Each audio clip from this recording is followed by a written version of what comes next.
Evelyn, a Baixa até agora de tia vai entrar aqui não. E eu tô levando uma costa para conectar isso aqui no notebook. Misericórdia.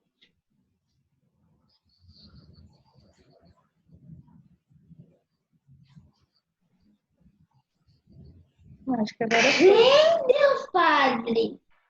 É de homem! Que aplicativo é esse? Tudo. É aquele de um bichinho. Essa pizza eu sou feia de Você é homem. linda. Salvar? Não.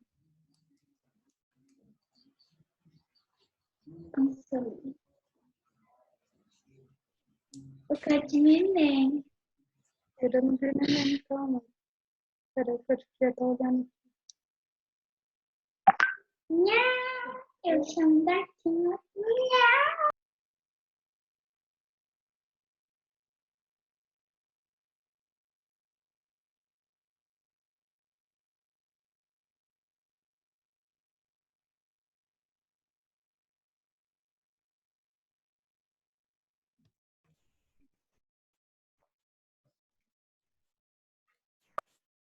Eu não tô conseguindo ouvir. Você tá conseguindo me ouvir, Jaqueline? Estou sim, e você não estava me ouvindo porque o meu negócio estava desligado.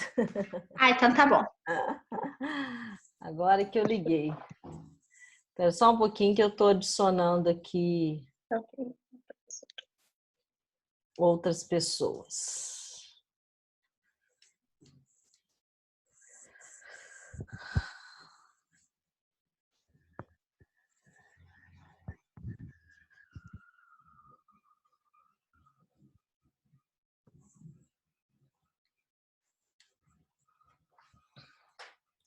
Só um minutinho, gente. Deixa eu só passar um áudio aqui.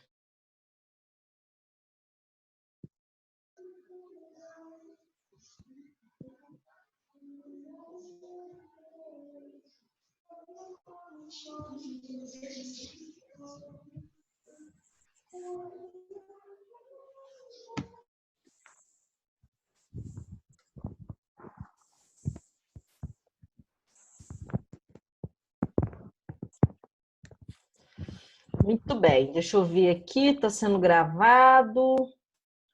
Vocês estão me ouvindo, me vendo? Slide na tela.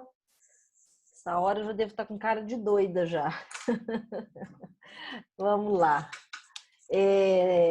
Vamos prosseguir no que nós paramos na última aula. Nós estamos vendo todo aquele capítulo sobre o problema da dor, e eu acho que nós vamos, ao todo, precisar de 4 aulas, sendo que essa é a segunda. Semana que vem nós vamos tirar uma aula só para ver os aspectos relacionados com o câncer, né? E eu faço questão de ceder uma aula para a dor e o câncer, porque é algo que ocorre muito na clínica. Tanto o paciente que vem à psicoterapia porque recebe o diagnóstico, tem tratamento, né, médico, e o contrário também, né? Às vezes o paciente que está em terapia por outras questões e ele recebe no meio do tratamento psicológico o diagnóstico da neoplasia. Então, falo pela minha experiência, várias vezes precisei me haver com o suporte a esse paciente. E acho que entender toda essa dinâmica médica, às vezes, né, hospitalar, é importante, né, para que a gente saiba melhor fazer esse manejo. Mas hoje nós vamos ver a dor crônica, né? Vamos ficar apenas nela.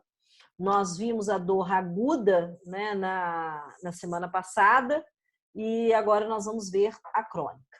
E depois, a última aula, né, a 4 de 4, nós vamos ver as estruturas, né, a psicose, a histeria, né, como é que se comportam diante da dor. Vamos lá, então. A dor crônica, ou DC, ela tem algumas características para que ela seja enquadrada, né? A dor precisa ter algumas características para ela ser enquadrada como dor crônica. E aí vamos atrás dessas características. A primeira dela, que talvez seja aquela que eu posso dizer a mais evidente, a durabilidade, né, da dor. A dor crônica, ela precisa de ter uma durabilidade de 4 a 6 meses. Não significa que seja 4 ou 6 meses sentindo dor direto, né? Ela pode ter uma intermitência, mas ela vai ter uma recorrência muito grande, de modo que o sujeito ele possa identificar um período com a dor, né? Há 6 meses eu estou com essa dor, há 4 meses eu estou com essa dor. Então, no mínimo, esse período para que ela seja tida como uma dor crônica. Diferente da dor aguda, que ela vem, né, de uma forma súbita e depois ela, resolvido o problema, né, acabou a dor. Diferente na dor crônica, que ela persiste. Mais que uma dor duradoura, é um sintoma que desafia a paciência do médico devido à ineficiência de várias tentativas de tratamento mal sucedida, às vezes até cirúrgica. Então, vamos lá. Por que desafia a paciência do médico? A dor crônica, como, né, nós já falamos acima, ela tem uma durabilidade. Essa durabilidade, ela não é à toa, né? Ela é exatamente porque muitas das vezes o paciente tem uma resistência de deixar a dor ir embora, né? Como assim? A gente vai discutir isso aí mais para frente com bastante condição de compreender. Aqui eu só estou anunciando. O paciente, ele sustenta a dor pelos ganhos que ele tem com ela, e aí ele mesmo, como é que eu posso colocar? Ele burla o tratamento, ele trapaceia o tratamento, ele não coopera para o tratamento e faz permanecer. Então, o médico, às vezes, ele já tentou todas as terapêuticas possíveis, às vezes até numa ação com outros profissionais, inclusive o psicólogo, né? Psicólogo, osteopata, oh meu Deus do céu, esqueci aquela atividade própria para quem está com dor, gente. Fisioterapia, né? A fisioterapia, uma série, a acupuntura, né? Às vezes o próprio médico indica outras terapêuticas para o paciente e todas elas fracassam, né? E aí, às vezes, por uma imperícia médica, pela pressão de mostrar resultado, o médico acaba recorrendo a que seria a intervenção mais agressiva, que é a cirúrgica. E, por vezes, o que nós vemos? Que é uma intervenção desnecessária para o tipo de comorbidade que o paciente tem, ou, se não desnecessária, que falta esse cuidado do médico avaliar, às vezes pelo o estado de tensão que o paciente de DC deixa ao médico, ele acaba perdendo a condição de avaliar que o paciente, o ganho que ele vai ter com a cirurgia, às vezes é menor do que os prejuízos que ele vai ter com ela. Eu vou citar aqui para vocês uma experiência que eu tive clínica de uma paciente que ela teve uma perda da cartilagem na junção do osso da perna, acho que é o fêmur, né, com o quadril. E isso deixou ela num quadro de DC, né? Já tinha anos que ela estava com essa dor, 3, 4, 5 anos, muito tempo mesmo. E o paciente, embora ela fosse de idade, né, o médico disse a ela e aos familiares que não indicava o procedimento cirúrgico no caso dela, porque os malefícios poderiam ser piores do que suportar aquela dor. E a paciente insistiu tanto, ela se enraiveceu tanto que o médico cedeu, né, a essa primeira colocação dele, depois de um tempo acompanhando ela, e optou, né, por causa da queixa muito grande, não, então eu acho que é melhor ela realmente operar. E aí, com isso, o que aconteceu? Essa paciente, ela operou e ela não teve melhora nenhuma no aspecto geral do quadro dela, né? Do ponto de vista específico daquela dor, talvez enquanto aquilo que estava provocando a dor. Pode ser que tenha melhorado, mas a queixa permaneceu, a debilidade física motora foi muito maior, né? Então o quadro clínico psicológico piorou porque ela entrou no estado depressivo. Então o médico ele tem que ter essa perícia, né? De pensar se o paciente do DC ele deve ser acometido de intervenções mais agressivas como a cirurgia ou não. Vamos lá. Com o passar do tempo, torna-se o centro da vida do indivíduo e de sua família. Constrói-se assim, aí faltou uma palavra, gente, desculpa, a dor constrói-se assim como doença. O que isso quer dizer? Eu até repeti aqui, é a mesma coisa. A dor, ela é sintoma, ok? Uma dor, ela é decorrente de alguma causa. O que significa isso, a dor enquanto sintoma? A dor ela tem uma função, né? Assim como a febre, né? Ela vem para apontar, né, que algo está disfuncional, né, do ponto de vista orgânico, fisiológico, e precisa ser cuidado, precisa ser tratado. Então, ela é uma sirene tocando para que se preste atenção e se dê os cuidados onde é que está o problema. Quando você resolve essa causa, não há mais a necessidade do sintoma, né? Por exemplo, se você está com um furúnculo, você vai ter uma dor, né? Por causa do furúnculo. Você vai tratar a dor, você vai tomar analgésico, ok. Mas não apenas isso, né? Você vai tomar algum anti-inflamatório, alguma medicação para você cuidar do furúnculo e quando ele terminar, a dor vai se extinguir, ok?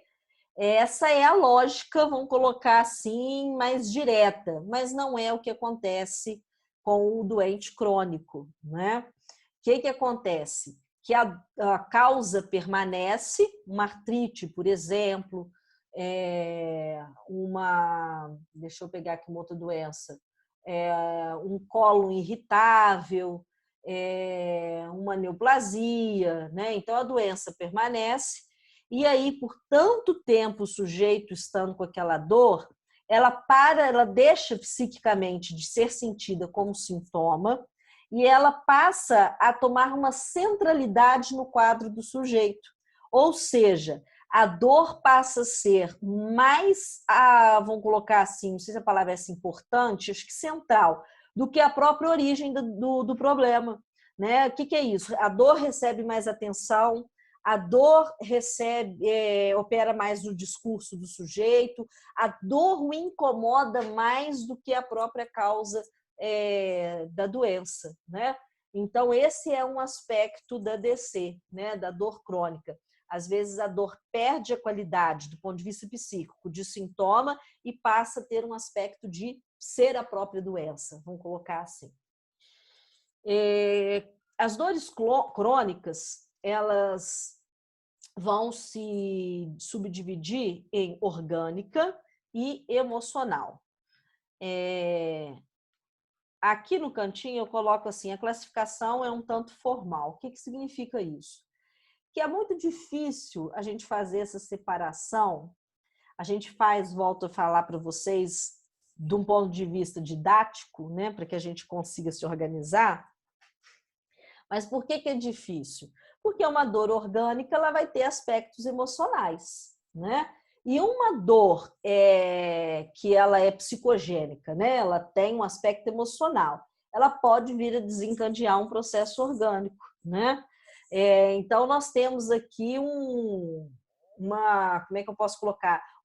Algo concomitante que caminha junto, né? Talvez o que a gente tente fazer aqui é descobrir o que veio de forma primária, né? Se a dor se inaugurou como orgânica e o emocional foi secundário, ou se ela se inaugurou como emocional e o orgânico foi secundário. Então, vamos lá. Caminhando ainda sobre os aspectos da dor crônica, né, eu gostaria de citar para vocês que no aspecto orgânico, ela pode ser nociceptiva e ou neuropática. Eu vou explicar daqui a pouco o que é cada um. Neoplásicas ou não neoplásicas, né, cancerígenas ou não.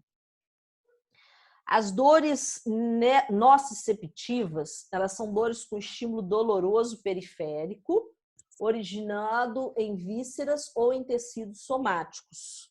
A pele, qualquer órgão, né? Vesícula, estômago, intestino, músculo, né? Que seria aí os tecidos, pode ser de qualquer origem, desde que haja um estímulo, né? Que cause a dor. Esse estímulo pode ser externo, como um corte, como é que eu posso? Um impacto, né? Ou ele pode ser interno também, né? Com, por exemplo, né, que eu posso colocar aqui uma perfuração, uma compressão, um tumor, né? Mas tem que ter um estímulo que justifique essa dor. Isso são as dores orgânicas nociceptivas. Por que aqui fala e ou? Porque toda dor nociceptiva, ela vai imediatamente ser neuropática também. Porque o que é a dor neuropática? São as dores resultantes de lesão em algum nível do sistema nervoso central ou periférico. Então, qualquer dor nociceptiva, ela vai ter que ser neuropática, porque ela vai precisar chegar no sistema nervoso central e periférico para que meu cérebro entenda que tem uma dor.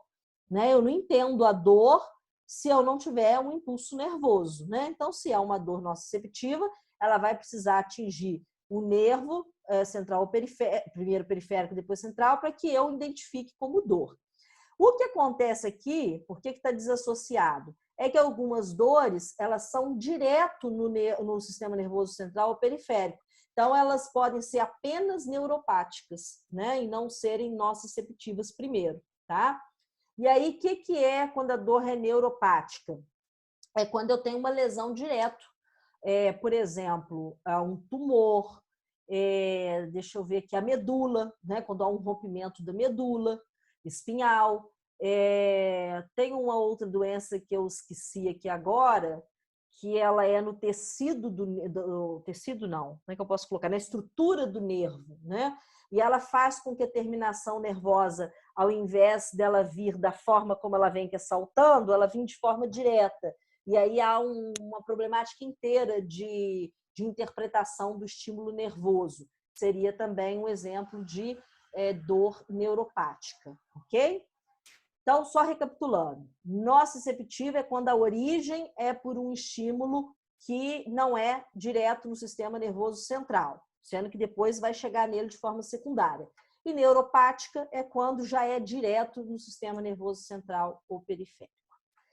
As dores emocionais, espera aí, deixa eu achar meu cursor, não se reconhece estímulo nociceptivo ou neuropático, ou seja, não há uma base orgânica, não há uma base fisiológica, exceto em um quadro específico, que nós vamos estudar ele daqui a pouquinho, que se chama comportamento da dor crônica, tá? Daqui a pouquinho, faltou a palavra crônica ali, daqui a pouquinho a gente chega lá. Dúvidas até aqui? Tá claro? Tranquilo? Vou prosseguir então.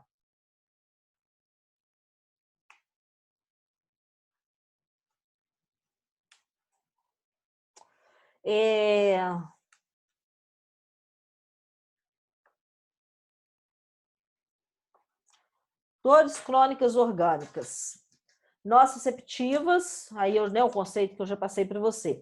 Quais são as características clínicas dela? Né? Eu expliquei onde elas ocorrem. Agora, as características clínicas são dores constantes, elas podem vir bem localizadas, né, no tipo somático, ou com localização menos definida, que é no caso das vísceras. Por exemplo, quando eu tenho uma queimadura, que eu encosto numa panela quente, isso é identificado numa região específica onde houve, né, o estímulo de temperatura quente. Quando eu estou com uma dor, por exemplo, intestinal, a gente não consegue muito bem definir o lugar com precisão. A gente consegue definir que é no abdômen, né? Mas pode doer debaixo da costela, né? Tem muitas pessoas que ficam muito preocupadas, às vezes, que estão com uma dor achando que é uma...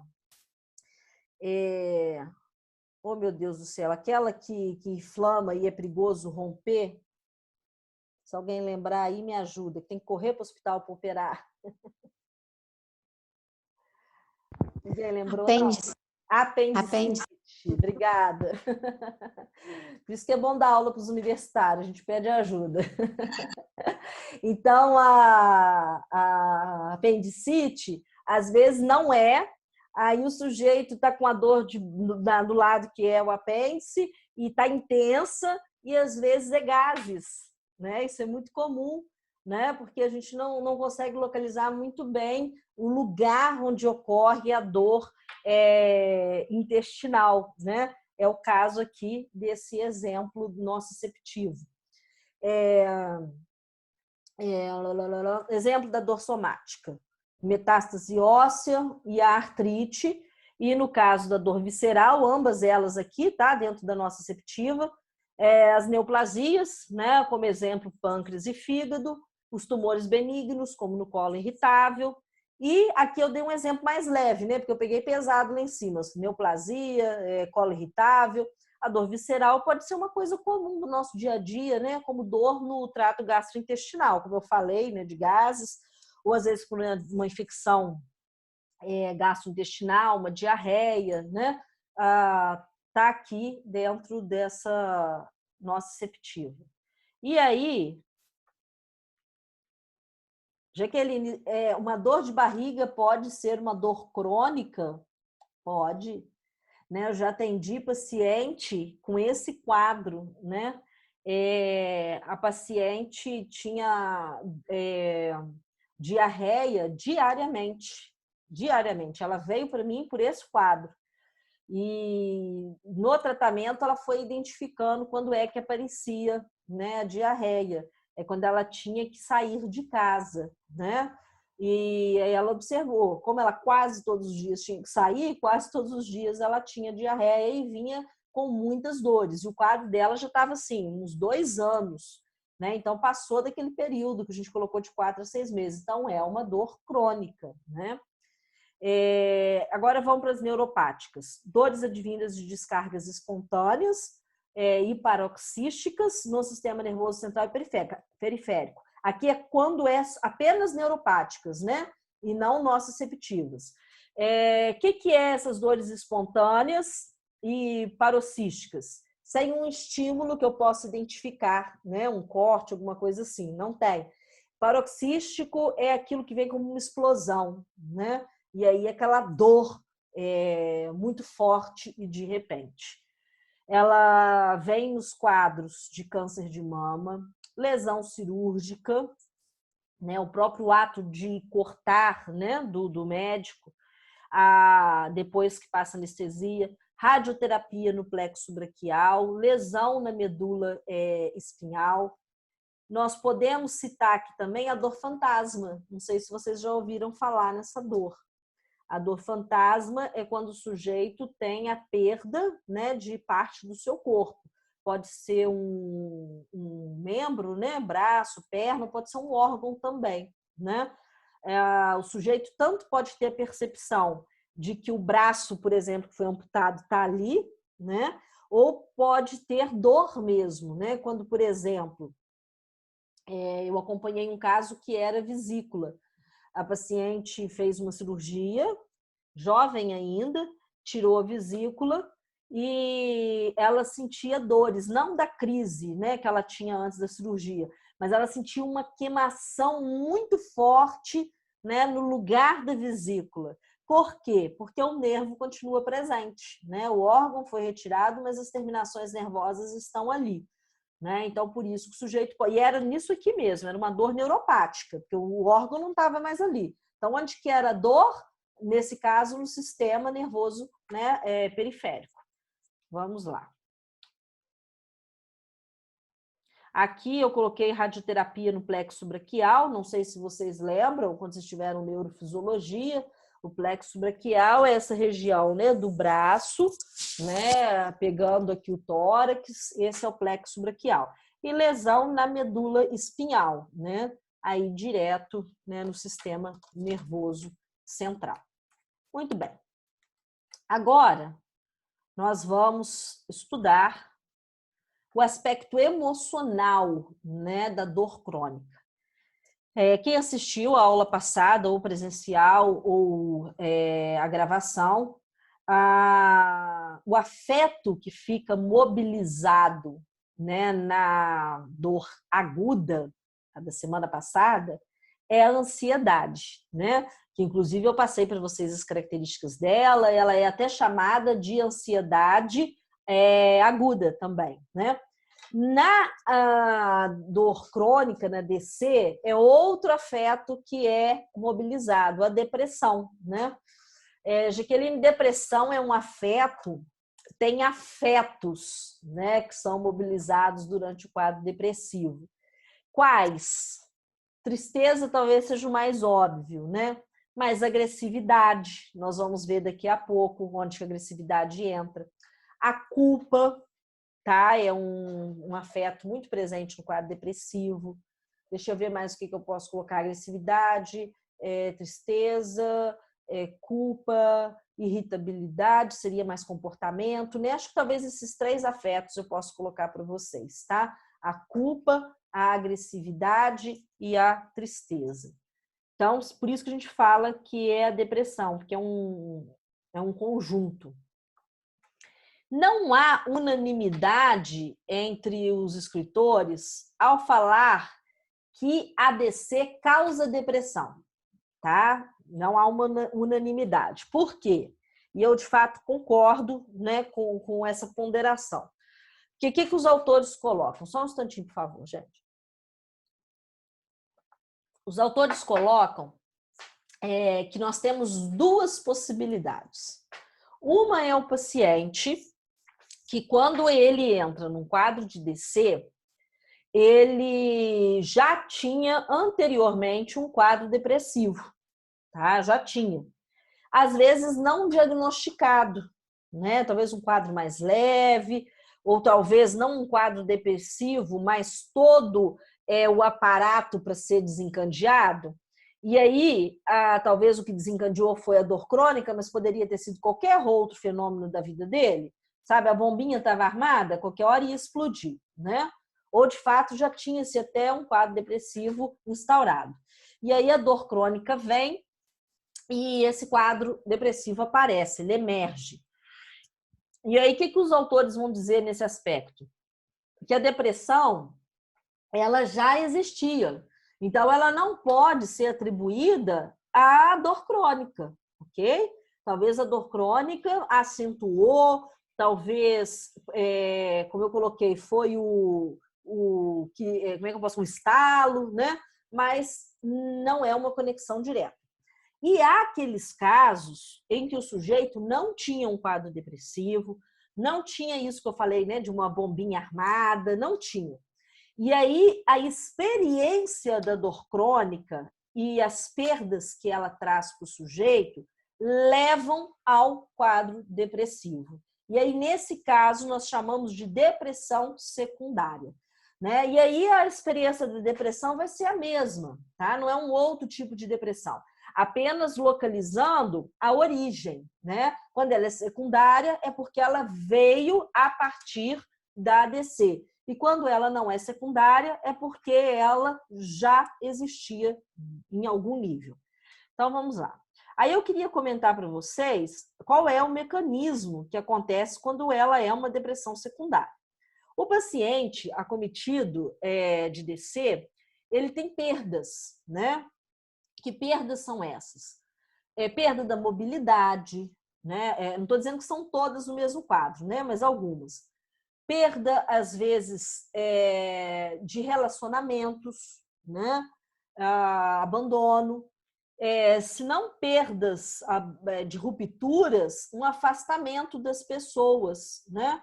Quando as pessoas convivem com alguém que se queixa, vão colocar assim, por 1 ano, 2, né? O discurso dessa pessoa vai ficando chato, ele vai ficando inconveniente, né? É aquela pessoa que a presença é pesada, né? Lembra que eu falei que a dor vai ficando uma central na vida do sujeito, né? Então tudo que o sujeito vai fazer ou pensar, ele está em torno da doença, da dor, perdão. Daqui 10 minutos acaba, tá? E aí vocês já sabem, volto no mesmo link. E então, todas essas perdas, às vezes de emprego, né? Às vezes a pessoa fica incapacitada para exercer a mesma função que exercia antes. Perda de projetos, de sonhos. Então, o paciente DC, quanto mais tempo essa dor permanece nele, igual eu falei, de 4 a 6 meses, mas pode ser 2 anos, 5 anos, 10 anos, né? Eu acompanhei, não clinicamente, mas na minha vida pessoal, uma conhecida minha que ela fez a travessia com câncer de mama durante 10 anos. Ela teve uma metástase óssea, né? E é um dos cânceres mais doloridos, né? O câncer nos ossos. E essa paciente, ela gritava de dor. E isso durou 10 anos, né? Então, é um quadro típico disso aqui que eu estou dizendo. As perdas na vida dessa mulher foram incontáveis, né? No sentido de cada vez ir ficando mais comprometido o paciente. Essa perda, ela pode ser vivenciada com um posterior luto, como todas as perdas, né? Que é o luto? O luto é um processo de elaboração que ele passa, se eu não me engano, por 5 etapas, que vai desde a negação até a revolta, depois a elaboração e a aceitação, né? E por último, que talvez seja o desfecho melhor, é a sublimação. O sujeito dá um lugar elevado para aquela perda, né? Um sentido, vamos colocar, honroso para aquilo ali. Nesse aspecto, quando o sujeito for por esse lado, pode ser que haja uma positividade, né? Mas pode acontecer que não seja por ali, que esse luto não aconteça. E aí o paciente ele tende a colocar o seu mal-estar ou apresentar o seu mal-estar em um quadro agressivo, né? Uma agressividade de incômodo, de mal-estar. E ele direcionar isso para a equipe terapêutica, ou o médico, né, ou o psicólogo, né, ou o farmacêutico, a equipe mesmo que cuida dele, seja qual for essa equipe dentro de cada origem de DC. E aí acontece um movimento aqui muito interessante, né, que eu quero que vocês prestem muita atenção, que é isso aqui. De um lado, o paciente fica agressivo com a equipe ou algum componente dessa equipe, né? De outro lado, o que acontece? Ele precisa desse sujeito ou dessa equipe. Então, ele fica ali dividido, né? Entre pôr a agressividade dele para fora, que é realmente se irritar, xingar, abandonar, o escambau a 4.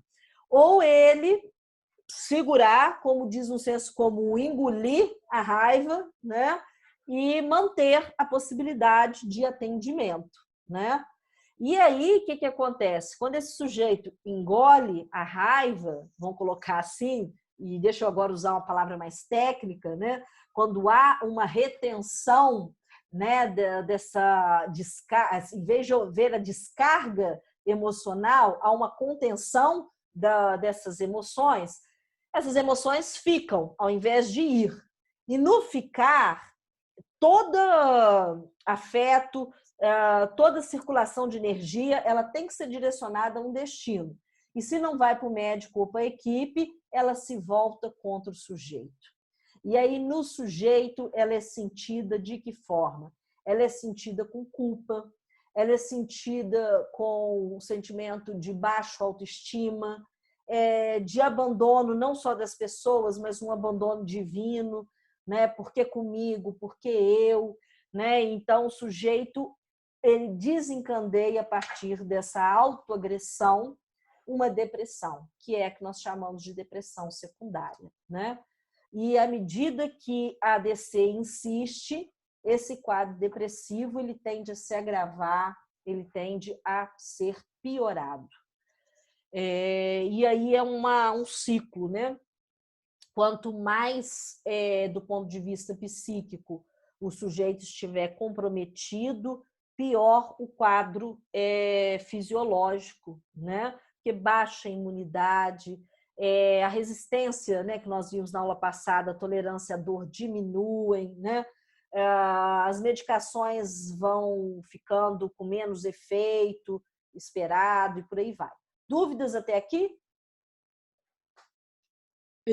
Ô, Jaque, pode acontecer de ser o contrário, no caso, um paciente num quadro depressivo desenvolver uma dor crônica? Um quadro de dor crônica? Sim, pode acontecer sim. Esse paciente, ele pode desenvolver esse quadro por aquilo que nós vamos ver daqui a pouco, que é o comportamento da dor crônica, tá? E aí, eu vou passar aqui para a gente vê-lo e faço um link com isso que você está me perguntando. Eu acho que fica mais fácil para você visualizar. Pode acontecer tanto do ponto de vista de uma depressão, levar à apresentação de uma doença que leve a dor crônica, tá? Por exemplo, eu já vi pacientes, vi é ótimo, né? Acompanhei pacientes depressivos desencadearem quadros neoplásicos de câncer, né? Claro que tem uma interferência aí de uma predisposição, de algum fator genético, mas nós sabemos que o câncer ele tem um fator emocional muito grande, né? De qual momento que vai aparecer, né, na vida do sujeito, ou mesmo ele tendo a predisposição, pode não desencadear.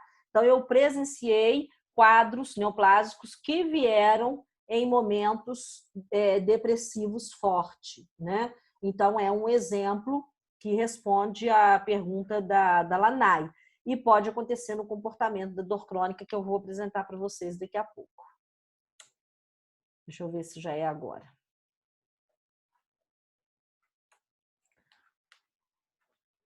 Espera aí. Antes de nós vermos, né, o comportamento aqui da dor crônica, nós vamos falar do comportamento da dor, comportamento dito normal, né? Sempre que nós temos uma dor, seja ela de qual origem for, ou que grau que for, né? Seja uma dor aguda mesmo, uma dor, vamos pôr dor em geral aqui. O sujeito com dor, ele expressa seu sofrimento através de comportamentos, né? Que comportamentos são esses? Cara de dor, né? Gemido, se for uma dor muito intensa, o jeito de colocar o corpo, geralmente quem está com dor vai ajeitando o corpo para ver se acomoda melhor, né? Para a dor ficar menos intensa. No discurso, né? Falar da dor, a queixa da dor. Então, a irritabilidade, né? É um comportamento também, às vezes, associado à dor. Então, isso é normal. Se você está com dor, você vai ter comportamentos compatíveis, né, com o que você está sentindo. Agora, o que não é normal? Né? O que não faz? O que eu quero dizer com normal e não normal? Aqui é normal porque tem uma ligação. E aqui não é normal porque não tem uma base que justifica. Vamos explicar. O que ocorre em alguns pacientes, extinguida a dor, sem a dor, porque cessou o estímulo causador. Então, isso é o normal. Se eu tiro o estímulo, a dor cessa. Por exemplo, eu estou com uma cólica renal e o meu problema é uma infecção urinária. E aí eu vou tomar os antibióticos e a infecção, a inflamação acabou. Uma vez que a inflamação e a infecção urinária acabou, o que vai acontecer do ponto de vista fisiológico? A dor no rim vai parar, ok? Ou a dor no rim, ou né, no canal da urina, vai se extinguir porque extinguiu o estímulo, a causa do problema, ok? Porém, acontece em algumas pessoas que a causa se extingue, mas o comportamento... Só um minutinho, gente. Oi? Transbordou? Muito? Já tá? Seu pai vai tirar o carro? Tá, só um minutinho, gente. O rio transbordou. Só um minuto.